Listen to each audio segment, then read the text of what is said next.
આજથી ગુજરાત વિધાનસભામાં ચોમાસું સત્રની શરૂઆત થઈ છે ત્યારે આ સત્રના આજે પહેલા દિવસે વિધાનસભાની બહાર કોંગ્રેસ ધારાસભ્યોએ ભ્રષ્ટાચાર સહિત વિવિધ મુદ્દાઓને લઈને હાથમાં પોસ્ટરો રાખી દેખાવો કર્યા હતા। જ્યારે પહેલીવાર ગૃહમાં પહોંચેલા આમ આદમી પાર્ટીના ધારાસભ્ય ગોપાલ ઇટાલિયાએ ગુજરાતના બિસ્માર રસ્તાને લઈને વિરોધ પ્રદર્શન કર્યું હતું।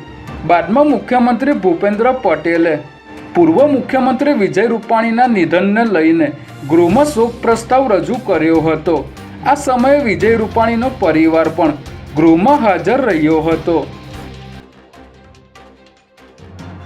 અમદાવાદ મ્યુનિસિપલ કોર્પોરેશનમાં વિરાટનગર વોર્ડના પ્રોપર્ટી ટેક્સને લગતી આકારણીની કામગીરી કરનાર એએમસીના કર્મચારીઓ દ્વારા વિરાટનગર વિસ્તારના કોમર્શિયલ તેમજ રહેણાંક મકાનને લગતી આકારણીના કામોમાં લાંચ લેવાતી હોવાની માહિતીના આધારે એસીબીએ ફરિયાદીનો સાથ સહકાર મેળવી લાંચના ડિકોય છટકાનું આયોજન કર્યું હતું।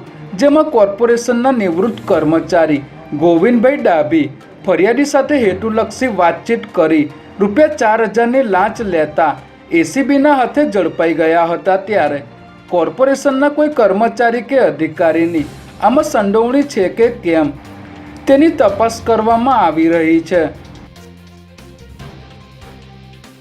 અમદાવાદમાં સરકારી મકાન અપાવવાને બહાને લોકોના લાખો રૂપિયા લઈ બંટી બબલી ફરાર થઈ જતા પોલીસે ગુનો દાખલ કર્યો છે।